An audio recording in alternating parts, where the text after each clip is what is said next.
do I really want to be doing this?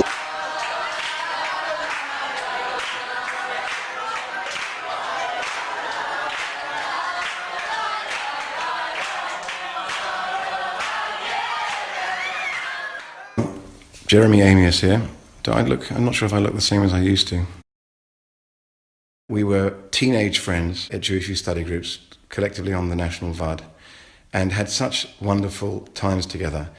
And my recollection is of someone who was always smiling, always happy, always trying to find the joke in the moment, always trying to look at the bright side and the cheerful side of everything.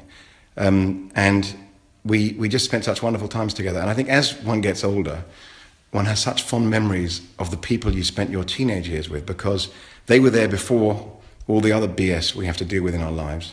And they are the closest and fondest memories. And I find now when I see people who I haven't seen for that long, you feel like brothers and sisters, like really close. And I remember him as someone who was just so full of joy and smiling and love and just wanted to have a good time. And you know, I just hope he will be remembered that way by everybody. In more recent years, I often had news from him and regards from him through mutual friends in Israel and elsewhere. And I just always remember him tremendously fondly. And I just wish everyone there all the best. And I'm sorry I can't be with you. Outreach was absolutely his raison d'etre. And he was extremely successful in that, in Ra'anana in particular. For the last 20 years, he managed to get to places where nobody had previously been, as in very Star Trek-like. But most people are familiar with the tremendous divisions that there are in Israeli society. So if a child goes to a regular state school, mamlachti as they call it, his Jewish education is generally either very limited or zero, and very often it's, you know, Tanakh is taught from an anti-negative scientific basis, and God is not even mentioned normally. And I'm going to call him Daniel because in our family he was Daniel and I was Jonathan. You're welcome to call us Danny and Johnny as you please, but some of you may remember calling us at home in Bushey and my mother asking for Johnny, and my mother would say, "There's nobody here by that name." So she'd say the same thing when... Anyway, so Daniel would walk past the fences and the walls of those big, very good mamlachti schools in Ra'anana and say to himself, these kids know nothing. All that they're getting regarding Judaism is all the negative stuff that's on a daily basis out on the media in Israel. And he found a way of ingratiating himself in the most positive way with the principals and the directors of these schools. And he found a way of going in to reach out to, in an informal way, because that was his thing. It wasn't, frontal teaching in the worst possible way, but very much in a sort of study group way, I suppose, of informal Jewish education, but with his tremendous talent. He was also able to make the kids laugh and be down on their level and whatever it was. So his legacy is that there are now thousands of young people, slightly older now because he's been doing it for 20 years, some will now be in middle age with their own children, that as a minimum have a less negative appreciation of Judaism than they did before, and in some cases are full-on Orthodox Jews. He looked at Danny and said, "I've seen you before. A bar mitzvah, an event here at your shul, you took us around, and then you came and spoke and helped me with my simcha. Yeah, it's you." We then went to the house of the Avelim with our newly found friends to meet a couple of other young boys there who had likewise been impacted by the great Rabbi of Ra'anana. It's incredible enthusiasm and passion and joy when leading a Shurim session. So I looked back for inspiration at the photographs from the schools, and I found one which showed the Vad in various silly poses, and there's one joker on the side who has a complete head mask, looks like the Incredible Hulk. And I knew immediately that was Danny. And I don't know why, and it's been a long time and I can't even remember an anecdote to tell you, but I did know that that was Daniel Bella. He was always a bit of a joker, and perhaps that served him well in his time as rabbi of a community, which I heard he was very, very successful. Why do people eat kid food at a kiddush? Because it's there, and then listen afterwards. Oh, I'm stuffed. Oh, I don't know how I'm going to manage lunch. Right? But watch, they get home there. Oh, it's hard. Oh, it's hard. They sit down, it's like you think they've managed being involved in physical exercise. They sit down.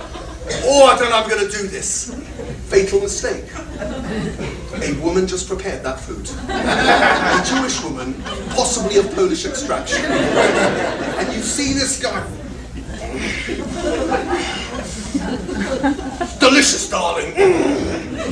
Unbelievable. And then you understand why people sleep 4 hours on Shabbos, because they have to go recoup their energy after expending so much energy on eating. He stands up on a chair,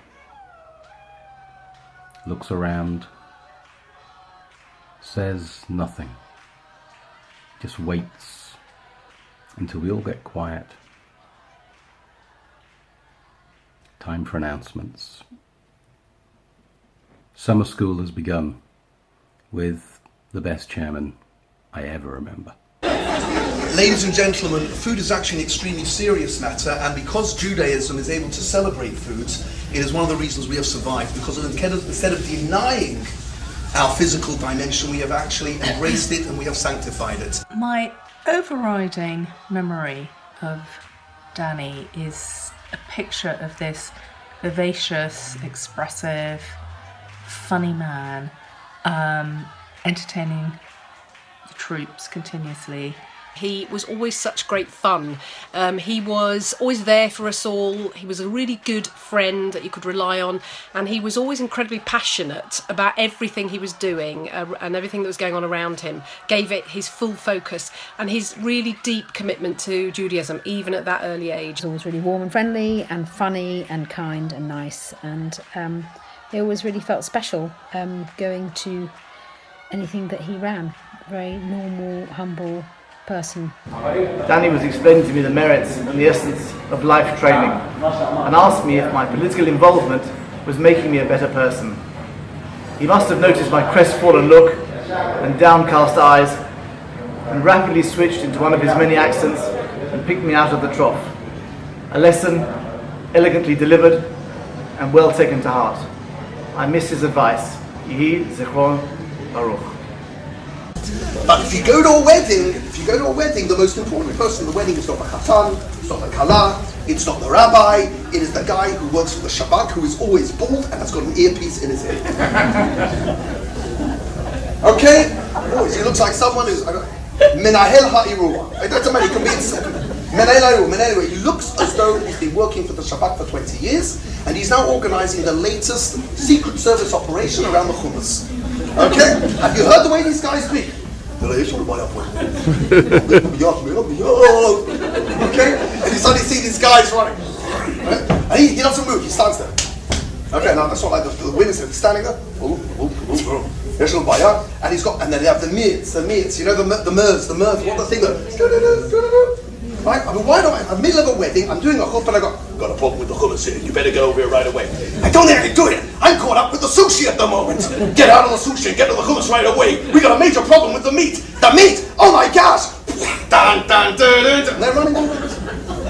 All you wanted to do was a wedding to dance a bit of chatan b'kala, and you just got married. Did you have him in a heli ruah?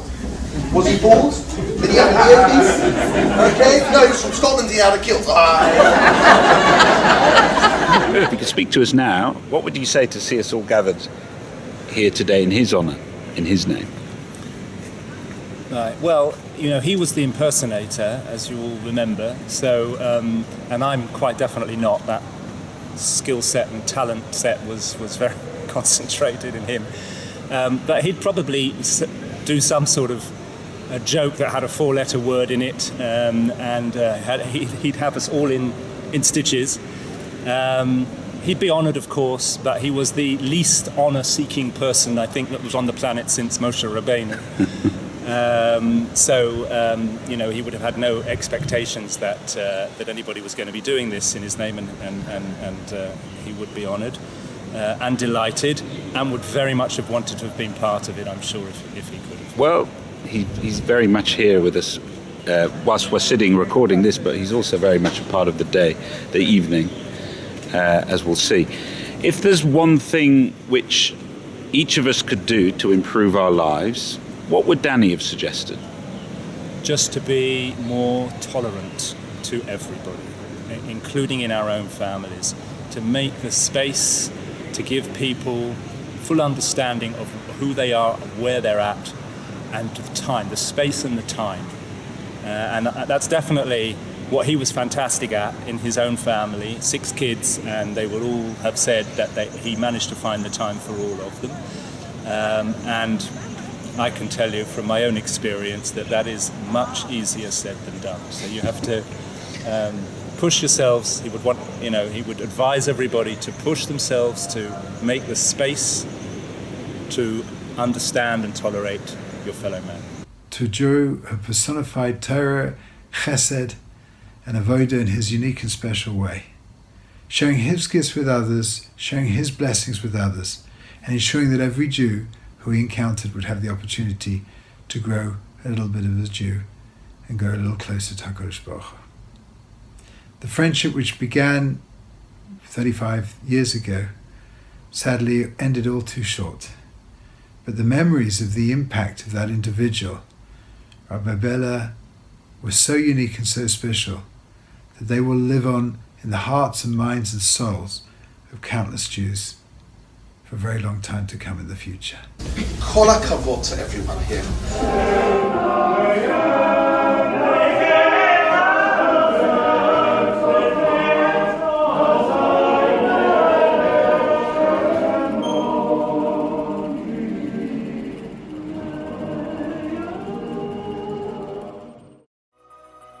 מלך מלכי המלכים, תודה על חיים, עולו של בכי על צחוק, גם כשקשה לי פה